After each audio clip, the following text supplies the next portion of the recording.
Hello everyone, आप देख रहे हैं आपका अपना यूट्यूब चैनल अमन केमिस्ट्री और आज हम करेंगे physics chapter number 4 example 4.3। What is the radius of the path of electron mass 9 into 10 raised to power minus 31 kg and charge 1.6 into 10 raised to minus 19 coulomb. अब जो इलेक्ट्रॉन का मास है वो हमें पता है क्या होता है, 9 into 10 raised to power 31, और जो इलेक्ट्रॉन का चार्ज होता है वो होता है 1.6 into 10 raised to power 19 coulomb. Moving at the speed of 3 into 10 raised to power 7 metre per second, और वो कितनी स्पीड से मूव कर रहा है, इतनी, ठीक है। In a magnetic field of 6 into 10 raised to minus 4 Tesla perpendicularly to it, और मैग्नेटिक फील्ड है परपेंडिकुलर उसके कितनी है, 6 into 10 raised to minus 4 Tesla। What is its frequency? इसमें हमें फ्रीक्वेंसी पूछी है। Calculate its energy in keV। 1 EV is equals to 1.6 into 10 raised to minus 19। अब एग्जाम्पल नंबर 4.3 में ना हमें क्या फाइंड करना है, हमें radius of the path of an electron R की वैल्यू हमें फाइंड करनी है, ठीक है। रेडियस हमें फाइंड करना है, आर की वैल्यू यानी कि हमें फाइंड करनी है। तो इलेक्ट्रॉन का मास और चार्ज हमें गिवन है, ठीक है, और इलेक्ट्रिक फील्ड की वेलोसिटी भी हमें गिवन है, कितनी है, 3 into 10 raised to 7 metre per second, और मैग्नेटिक फील्ड भी गिवन है, कितनी है, 6 into 10 raised to minus 4 Tesla. पहले हमें रेडियस फाइंड करना है, फिर हमें फ्रीक्वेंसी फाइंड करनी है, और उसके बाद हमें एनर्जी फाइंड करनी है किलो इलेक्ट्रॉन वोल्ट में, ठीक है। तो पहले लिख लेंगे कि हमें क्या क्या गिवन है। तो मास ऑफ इलेक्ट्रॉन गिवन है, तो इसको कैपिटल एम, और इलेक्ट्रॉन का है तो क्या है, कैसे डिनोट करेंगे, स्मॉल ई से। तो 9 into 10 raised to power minus 31 kg ये होता है, हमें पता है, और क्वेश्चन में भी गिवन है, ठीक है। अब इलेक्ट्रॉन का चार्ज है, चार्ज कितना होता है इलेक्ट्रॉन का, 1.6 into 10 raised to power minus 19 coulomb, ठीक है। चार्ज है तो उसकी एसआई यूनिट क्या होती है, कूलम। स्पीड यानी कि वेलोसिटी कितनी गिवन है क्वेश्चन में हमें, 3 into 10 raised to 7 metre per second, और बी यानी magnitude of the magnetic field भी हमें गिवन है, 6 into 10 raised to minus 4 tesla.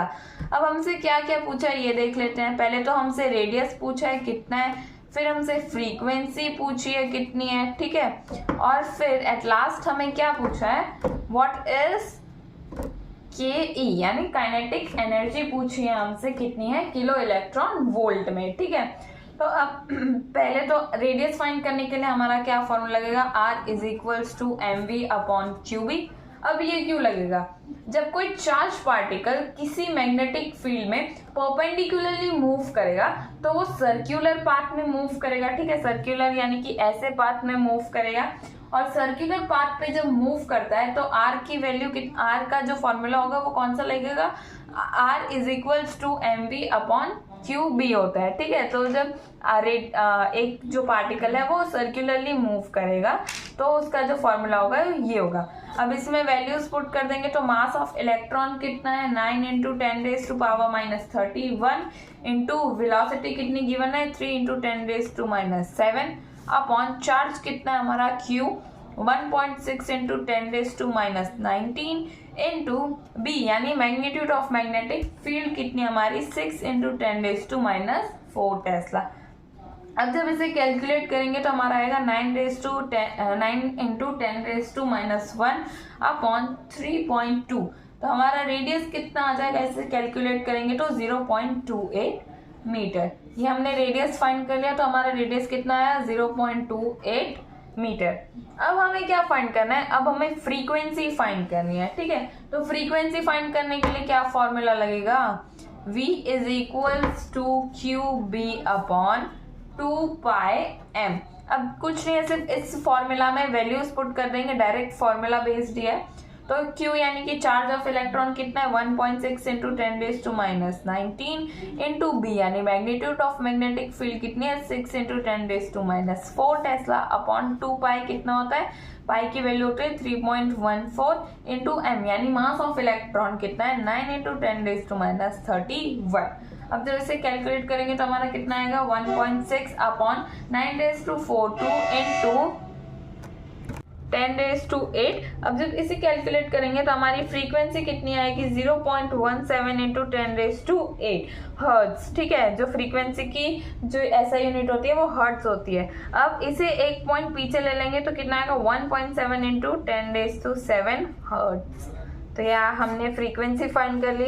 अब हमें क्या फाइंड करना है, अब हमें काइनेटिक एनर्जी फाइंड करनी है। तो काइनेटिक एनर्जी का फॉर्मूला क्या होता है, kinetic energy is equals to half mv², ये बहुत बार पढ़ा है हमने, is equals to half into m कितना है 9 into 10⁻31 into velocity into v कितना है हमारा 3 इंटू 10⁻1/2। ठीक है, ये कितना था हमारा, जो ये है 3 इंटू 10⁻7 आएगा यहाँ पे।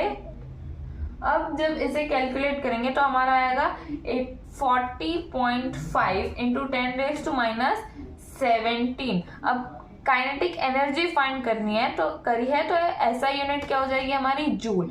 अब इसे ऐसे भी लिख सकते हैं 1 पॉइंट आगे ले लेंगे तो 4.05 इंटू 10⁻16 जूल। ठीक है, अब जो ये हमारी काइनेटिक एनर्जी है ना, इसे हमें इलेक्ट्रॉन वोल्ट में कन्वर्ट कर लेंगे।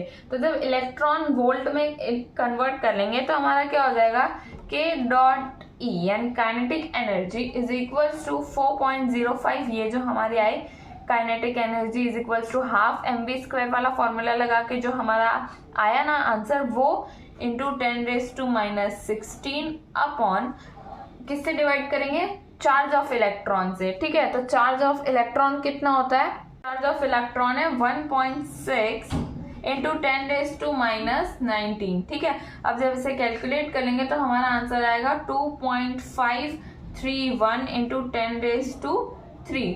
अब इसे जब कन्वर्ट करेंगे तो क्या आ जाएगा 2.531 eV। ये हमारा सॉल्व हो गया एग्जाम्पल नंबर 4.3।